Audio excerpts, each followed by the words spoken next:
I didn't grow up in the warmth of a mother's "I love you." I grew up with car horns, slam doors, and a mother's eyes that looked through me but never at me. Some revenge stories don't need knives. They only need a daughter who dares to live without asking permission to exist. My name is Celeste Morales, and in that red brick walk-up next to the train station in Newark, my name never echoed loud enough to shake even a single doorframe.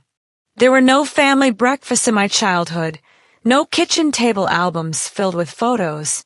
What I had was neighbors' radio static, beer cans rolling down the stairwell, and one sound missing most of all, my mother calling my name. My mother is Puerto Rican, strong, exacting, always saying, "A family must look the part, stay within the lines, preserve appearances," and in that frame, my sister Vanessa fit perfectly. Her hair was always slicked down just right, her dresses laced and pressed, her portraits framed above the sofa. Me. I was the border, the shadow you don't need to name. I can't remember the last time she asked how I was after school, but I do remember this. The day I won my first poetry contest, she only said, "Vanessa once dreamed of being a writer too," as if every one of my victories was just leftover static from someone else's dream. My father, Javier, was the only one who ever sat and listened to my poems. After the night shift at the taco shop, he'd come home smelling of grilled meat and exhaustion, and still say, "Read it, Mommy. I've got just enough strength to hear your voice." He didn't understand all the words. His English was cracked and broken, but his eyes always held the whole meaning. I was just 10 years old, but I already knew. Being heard is a privilege. Being ignored is a quiet kind of exile. My mother didn't hit me. She did something harder to name. She turned me into a self-reliant shadow. She used to say, "Celeste is strong. That girl doesn't need much." But here's the truth. When a child isn't asked how she feels, she learns to comfort herself with silence. And eventually, she forgets how to speak. That was my first hidden revenge, not against my mother, not against my sister, but against the version of me they thought they were raising. I lived like I didn't need anyone. But really, I was stitching every broken piece of me into poetry, so no one could ever redraw me in someone else's lines. I wrote in the margins of old newspapers, folded words into paper cranes. Every poem was a soft punch, a quiet scratch against the stone wall my mother built around me. Newark is not gentle. It's noise. It's rush. It's a place where you scream just to claim space. But I chose silence, intentional silence, not surrender, strategy. I waited for the right moment to explode into a language they couldn't erase. I've learned how to tuck my dignity into the quiet, and I made myself a promise. I don't need to be loved to be alive. But if I'm going to live, I'll live loud enough not to be buried beneath anyone's forgetfulness. I remember that night the way someone remembers a crash they walked away from without blood, but with every bone inside fractured. I didn't cry when my father died, not because I wasn't hurting, but because my mother looked at me like my tears might smudge her lipstick. Some betrayal stories aren't told through lies. They're written in silence, the kind that never lets you mourn at the exact moment your heart is breaking. My father died on a winter night, after a late shift, walking home along a street too dark to protect him. His heart stopped mid-step, tortilla bags still warm in his hands. The cops knocked at 2:12 a.m. My mother opened the door. She didn't cry. She just turned back and said, "Keep it down. Vanessa needs sleep. She has dance class in the morning." I stood there, feet cold against the tile, heart blazing, but frozen by one simple truth. My father would never hear me read a poem again. I watched my mother close the curtains, as if shutting out the sirens would undo his death. Me. I reached under my pillow for the little notebook I kept hidden, and with a shaking hand wrote, Tonight, Dad disappeared, and I'm not allowed to cry. At the funeral, Vanessa wore a velvet black dress. My mother painted her lips the color of dried blood. I came with bare eyes and cold hands. Inside the car, my mother leaned in and said, "Don't cry too much. Don't let people see you're weak. But the weakest thing in the world is being forced to live like your feelings don't matter." I didn't respond. I just turned to the window and made a vow to myself. I will write about this pain until no one ever tries to teach me how to grieve again. There was no father at my graduation. No one to remind me that love isn't something you have to ask permission to receive. Just me alone, with quiet wounds that cut deeper than anyone cared to admit. A year later, I discovered something no one spoke about. A small box hidden in my father's closet. Inside were letters from a woman in Mayaguez. That's when I realized this was a true infidelity story. Not of romance, but of trust. My father wasn't perfect, but he was the only one who ever saw me as whole. That, I think, is the greatest betrayal story. People don't always betray you by lying. Sometimes they betray you by loving you too little or hating you too quietly. After he passed, my mother boxed up every photo of him and locked it away. Vanessa never once asked if I was okay. In my family, they treated my grief like bad weather, acknowledged then ignored. But I didn't ignore it. I turned every unspilled tear into a line of poetry. I wrote a piece called "The Last Man Who Ever Listened to Me." I submitted it to a writing contest in Brooklyn. Nobody at home knew. When I got the acceptance letter, I didn't share it, didn't expect applause. I simply taped it to my wall, next to one of my father's lines. "Mommy, keep your lights safe. Don't let them blow it out." And I knew I was doing the right thing. Not letting pain turn me to stone, but letting it become fire, quiet, but unshakable. I once wrote a poem to read at my sister's wedding, but the invitation never came. Some betrayal stories don't begin with love lies. They begin when someone erases you from their life, someone who shares your last name, someone who once called you little sis, while holding your hand in the cold like it meant something. I found out I wasn't invited when I saw a photo of my sister in a white dress on Instagram with the hashtag Vanessa and Chris Forever. No letter. No text. Nothing but my mother's eyes, cold as polished marble when I asked. Vanessa got married. She didn't blink. Just said, that wasn't for someone who doesn't know how to keep their mouth shut. I didn't understand. Still don't. I never insulted my sister. All I ever did was write her a poem, tender, honest, wrapped in childhood memories. About the jacket I gave her in the snow. About the time she skipped school and I took the blame. I titled it, "My Sister Who Used to Listen." I printed it, taped it to my bedroom wall, practiced reading it out loud, pretending I was on stage in front of people who cared. But every sound was an echo. I was just reading to my own shadow. Because I wasn't invited, wasn't mentioned, wasn't in a single family photo that day. I was erased from my own bloodline. There are infidelity stories that don't unfold between lovers. Some happen between sisters, where no ring was ever exchanged, but the betrayal cuts just as deep. I reopened the file, printed the poem again. This time, I folded it into a paper heart and set it on fire on the third-floor balcony. Not to forget, but to make space, not for bitterness, but for beginning. From that day forward, I started writing things no one asked me to write. I told betrayal stories in black ink, on white pages, using my real name, no permission needed. I signed up for a spoken word night at the Newark Community Arts Center. That night, I read the poem, the one meant for the wedding that ghosted me. Not to apologize, but to declare that I still existed. Whole. Real. Even if they refused to see me. Some people in the audience cried. Some clapped, and there I was, under dim lights, finally understanding.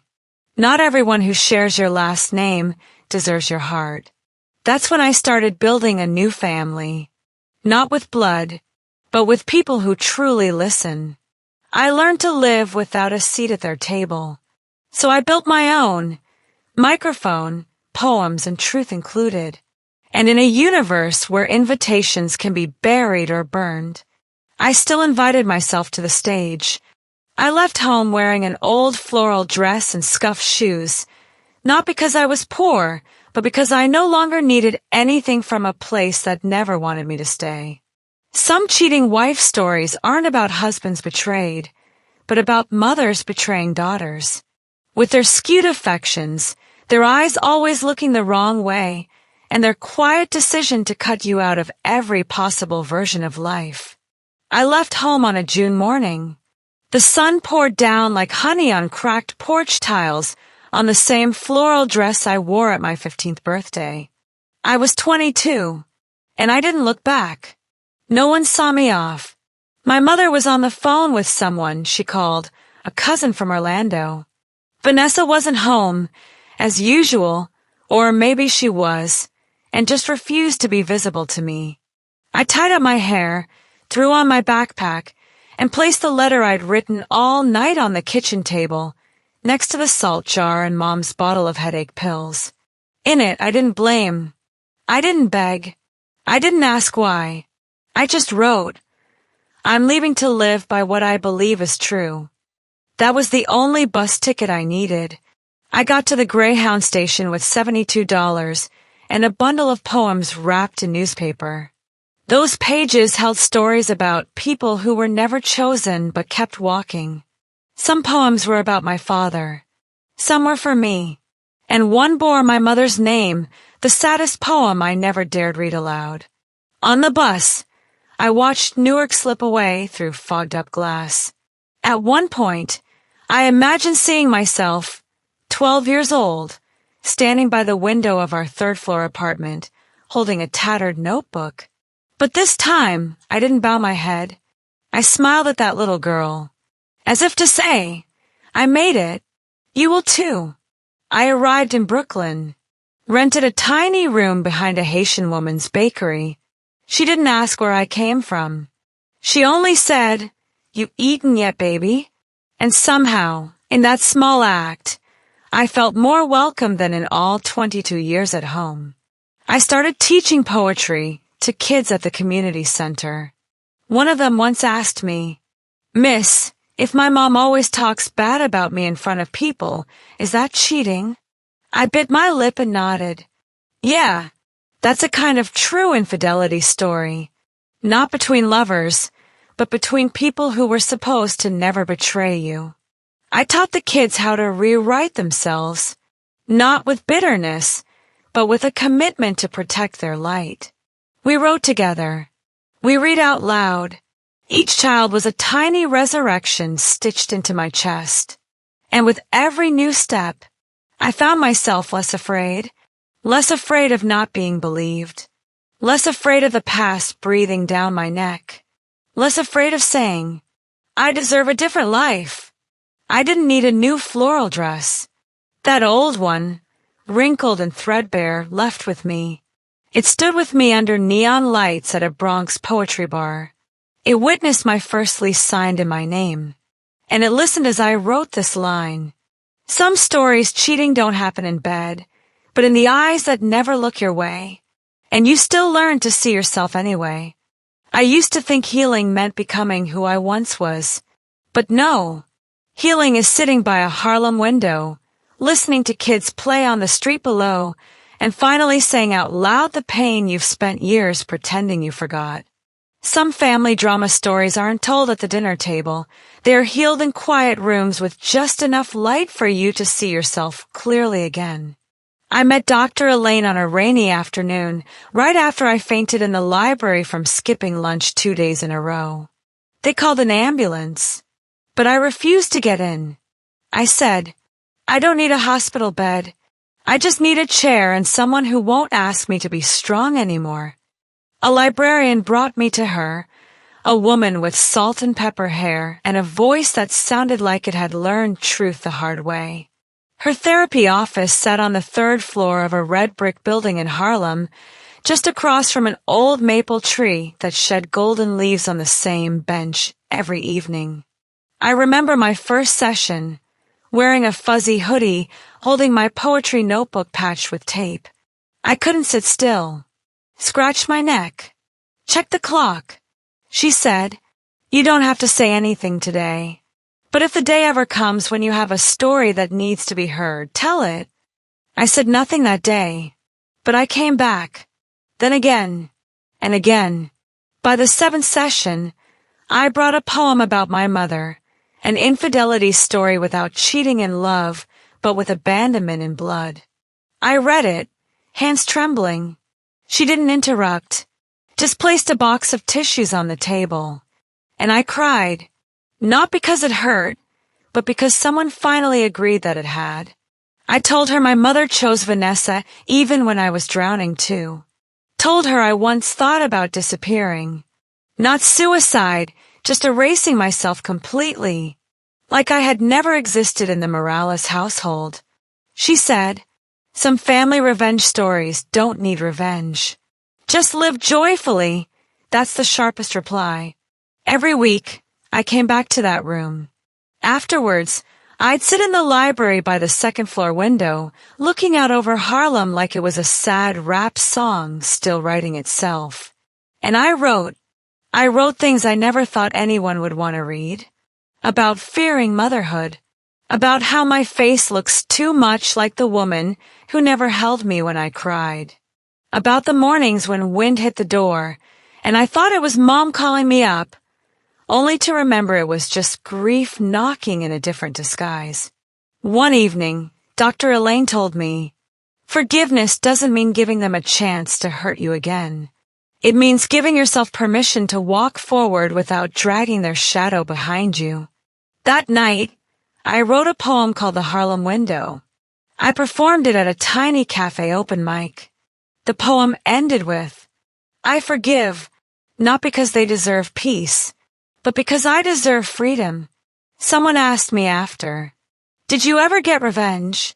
I smiled and said, "This is human revenge, living without apology, without asking permission, fully, brightly, beautifully still here. Not every apology comes spelled correctly. Not every 'I love you' is loud.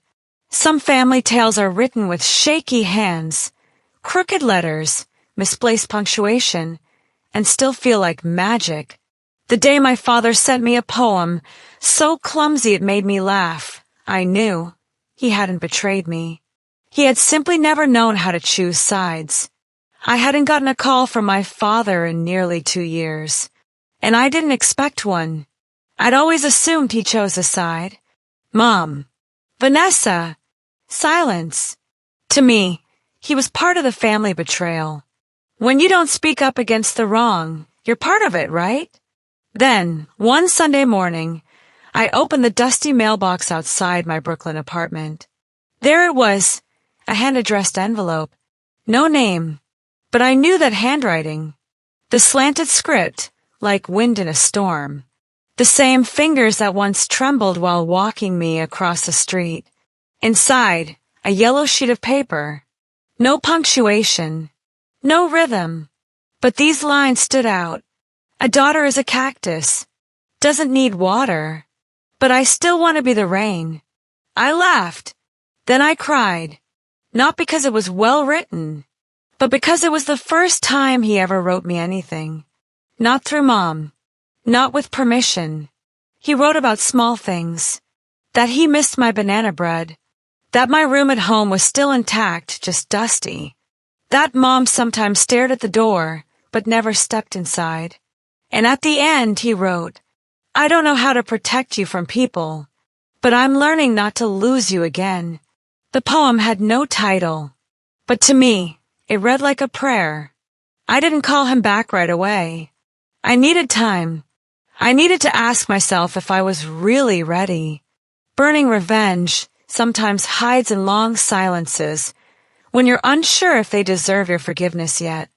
A month later, I sent him a poem in return. Short, just 4 lines. Cactus thanks the rain, but still grows thorns. If you want to water me, don't forget the sunlight. No signature. Just from the daughter who still writes poems and never stopped loving you.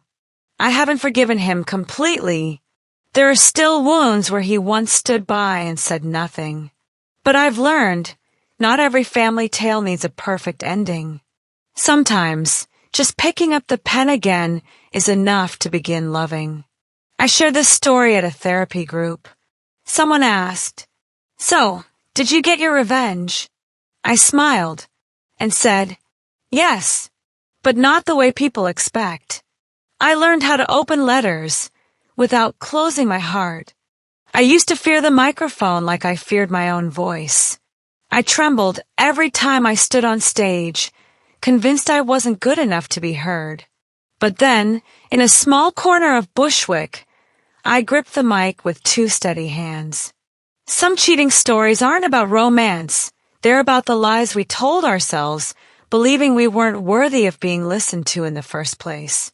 The first night I performed spoken word in Bushwick, I wore a second-hand coat and kept my hands in my pockets.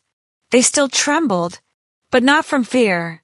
From knowing, this time, I wasn't reading to my shadow on a bedroom wall. The stage was tiny. The cafe had no name, tucked between 2 Latin bodegas. A line of low-hanging string lights swayed overhead. A few soft claps followed each piece. No one cared what you wore or where you came from. There was only one rule: tell the truth. I read a poem titled, "The Voice My Parents Tried to Edit," and I stopped at this line. I don't need my mother to understand me. I just need her to stop editing me into someone else. No one said anything. Then a girl in the front row cried. That's when I realized everyone here carried a family tale with no clean ending. And when I spoke mine aloud, they didn't see me as weak. They saw me as someone cracking open a light that others could also step into. From that day, I signed up every month. Each time, I brought a new poem or an old wound finally brave enough to be named. I spoke of my father, my mother, my sister, of the day I was erased from a wedding guest list and still wrote poetry like an audience was waiting, of rage I once tucked away like a letter never sent. And I began to understand not all revenge stories are about getting even. Some hidden revenge isn't setting fire to those who hurt you. It's standing on stage and naming them with a voice that doesn't shake, with a heart no longer apologizing for surviving.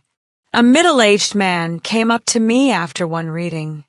"You remind me of my daughter," he said. "She writes poems too, but she's never dared perform." I handed him a slip of paper. "Tell her to write, speak, and keep writing, even when no one listens. Because every story spoken out loud is a form of salvation." One philosophy I learned after every night performing. The truth doesn't need applause, it just needs to be spoken. And the more you tell it, the less it hurts you. I began teaching poetry workshops in an abandoned bus stop-turned-studio. I painted this on the wall. "We write not to forget, but to get through." One student asked, "Do you plan to see your mother again?" I said, "Maybe, but not to ask for anything. To show her I'm no longer the trembling little girl." The final poem I read at Bushwick was titled, "The Best Revenge is Needing None at All." Some laughed, some cried. I simply bowed and thought. I didn't need anyone to hand me the mic. I stepped up, grabbed it, and my voice finally didn't shake. The attic I rented in Ridgewood was so tiny, I couldn't open both closet doors at once. I didn't take daily photos of myself for clout. I did it to remind myself I was still here, still breathing, still someone worth remembering. Some betrayal stories aren't about other people at all. They're the days you crop yourself out of the frame, just because you've believed voices that told you you weren't worthy of being seen. The walls were pale blue, fading in blotches from moisture. A crack on the ceiling spread like a bird's wing. I called it the reverse flight. Right beneath it, I taped a map of Puerto Rico. A reminder, I come from somewhere, not to stay stuck in it, but to rise from it. Every morning, before heading out to teach poetry, I took a photo of myself. No makeup, no poses, just me, in morning light spilling through the skylight, puffy eyes, tangled hair. I kept them in a folder titled, Still Here. Some I deleted, some I kept, scribbled with captions like, not pretty, but real, sad, but I got up, not okay, but I didn't run. That was how I rewrote myself. Because I knew the days before had been a true infidelity story, not about romantic love, but about the marriage between me and my own self-worth. And I had cheated on that union by staying silent, by letting others decide if I was enough, by letting my mother's eyes skip past me like I was just a shadow at the end of a hallway, by letting Vanessa define what deserving meant. I used to think, if someone betrays you, you're allowed to give up. But no, the deepest infidelity stories are the ones where you turn your back on your own potential. One day, scrolling through 3 months of photos, I saw the difference. I was holding my chin higher. My eyes weren't dodging the lens as much. My shoulders no longer curled like I was apologizing for surviving. I printed one out, me in a red hoodie with a ripped sleeve, standing by the Puerto Rico map. And I wrote in black marker, I am not anyone's mistake. I am my own answer. I taped it to my door, right where I'd pass every morning. And I knew it wasn't revenge. It was the way I ended the betrayal stories that had played on repeat in my head for years. A friend once asked, does taking all those photos make you love yourself more? I said, it's not about love. It's about not forgetting. Because if I don't show up in my own life, who will show up for me? I still take the photos, not to capture beauty, but to capture truth. And in each frame, I see someone who'd been erased from her family's memory, but never erased from her own story. My mother texted me on a Monday morning. Forgiveness doesn't always begin with a conversation. Sometimes it starts with a text that you choose not to answer. A true infidelity story isn't always a cheating wife story. Sometimes betrayal comes from the person who should have held you when you broke down, and when they try to return, silence becomes the most dignified way of protecting your worth. The words popped up between hundreds of unread emails. Hope you're doing well. I'd like to see you. 7 words. No punctuation. No apology. Just a dangling sentence, like all the time she brushed past my feelings without ever stopping. I stared at the screen. No flood of emotions. No stabbing pain. Just a stillness, like every part of me was quietly asking, can someone who cheated her way through motherhood fix it with a single, vague message? I remembered one of the stories cheating I once wrote, about a woman who abandoned her daughter emotionally just to maintain the image of being the perfect mother to someone else. I didn't name names, but anyone who knew me knew I was writing about her. The day she picked Vanessa to be her maid of honor and didn't even invite me to the wedding. That was the day I learned the definition of silent betrayal. It doesn't yell. It doesn't strike. It simply erases you as if you were never there. And now, she sent a text. I put my phone down. Didn't respond. Instead, I picked up my camera and took a self-portrait. Plain white t-shirt, hair tied up, sitting in front of the Puerto Rico map taped to my wall. I looked directly into the lens and smiled. Not to send to anyone, just to keep for me. That afternoon, I brought a new poem to my class. Pain doesn't need a reply. Forgiveness doesn't need a dialogue. Sometimes, silence is the most complete response. Because maturity doesn't require them to understand, only for you to understand yourself. One of my students asked, "Do you ever regret not responding?" I said, "I used to, but now I see my silence as an action, not an escape, a boundary. It's not that I'm not still hurt. I've just stopped letting that hurt decide for me. Because in any true infidelity story, the hardest part isn't facing the one who broke you. It's refusing to be pulled back into the version of yourself that accepted less than you deserved." That night, I didn't delete her message. Didn't save it either. Just let it sit there, like a stone that couldn't reach my heart. And I wrote, "I don't hate my mother. I just don't want to tense up every time I say the word mom. I want that word to feel light, like wind, like sunlight. And for that, I need time without pressure." I didn't reply. And for the first time in my life, I felt free. Some 1 a.m. calls aren't for bad news. They're reminders that the wheel is turning again. Family drama stories don't just live in memory. They repeat through the people who once hurt us. When Vanessa called, her voice wasn't triumphant. It was the voice I used to carry, the one that begged for love twisted into knots, inside an infidelity story that was never real but left scars just the same. 1:07 a.m. Phone rang.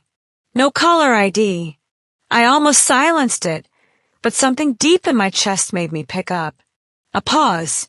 Then Vanessa's voice, smaller than I remembered, shakier than I'd ever imagined.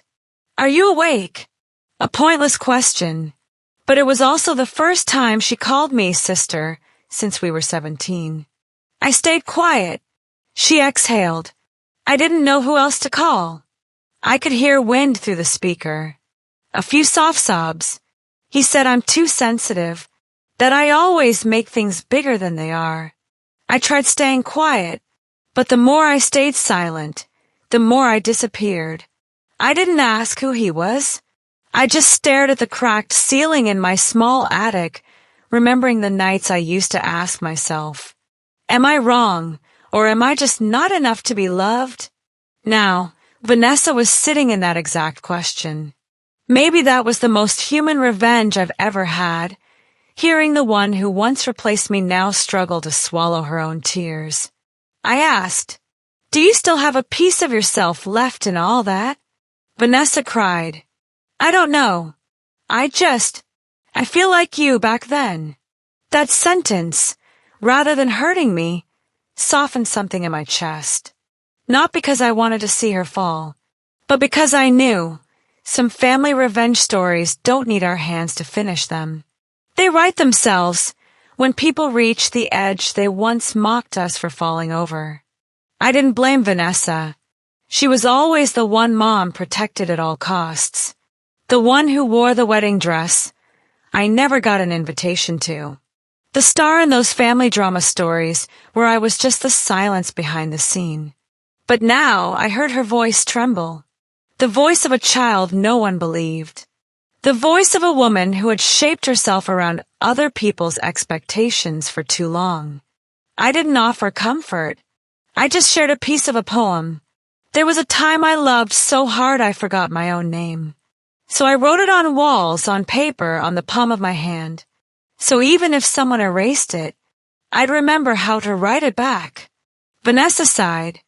I'm scared to leave and have no one try to stop me. I said, then don't wait for someone to stop you.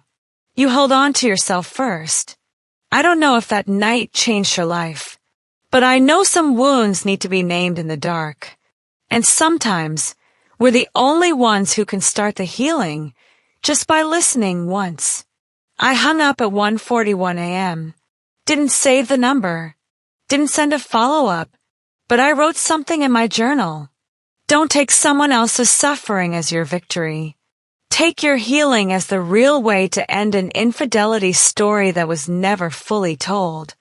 There's a kind of revenge that doesn't come with shouting or tears, but with peace when you set the table for those who've been excluded from every other one.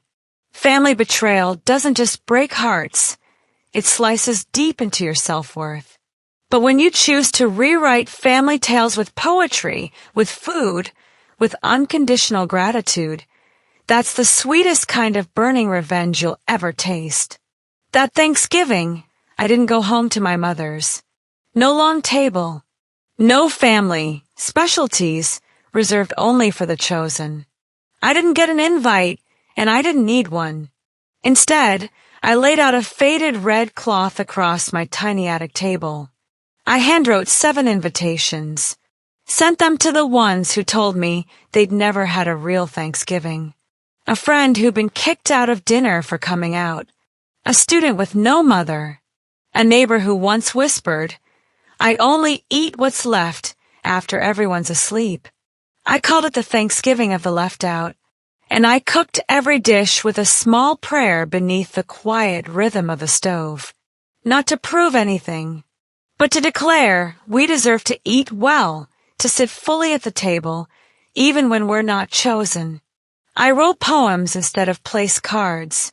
If you've ever been erased from memory, sit here and make a new one. If you were never invited, consider this your first welcome, no permission needed. When everyone came, carrying homemade pies, bottles of juice, dishes cooked with care, they brought more than food. They brought the pieces they'd once hidden, carried wounds they hadn't dared name. They brought themselves, raw, whole real. We ate. Then we read poetry. No rhyme required. No form expected. Just truth. One friend stood up and read. I used to think the table was a place to bow and nod. Today, I raise my head and say my name. I nearly cried, not because of the words, but because I realized this was my burning revenge. Not to scorch anyone, but to light a fire for those who'd never had warmth. A man who'd raised his daughter alone said, "This is the first time Thanksgiving felt like it wasn't for perfect people." I didn't need anyone from my past to see this meal. Healing doesn't need to be photographed. It just needs to be lived. We raised our glasses, and I read my final lines. Family betrayal may not be erased, but we can write another chapter where everyone is called by their name, and no one sits at the edge of the table. When everyone left, one guest whispered, "Thank you for not waiting for someone else to do this." I smiled, not out of pride, but because I knew. I refused to let family betrayal be the final chapter. I rewrote my family tale, not with accusations, but with poems, with pie, with hugs long enough to find the people we thought were lost forever. Sometimes, hidden revenge doesn't come in words shouted or wounds reopened. It lives in the peace we build from the pieces once thrown away. Family tales don't need to be validated to be real. And cheating stories aren't always about romance. They're about when someone steals the worth you were born with. I didn't ask for it back.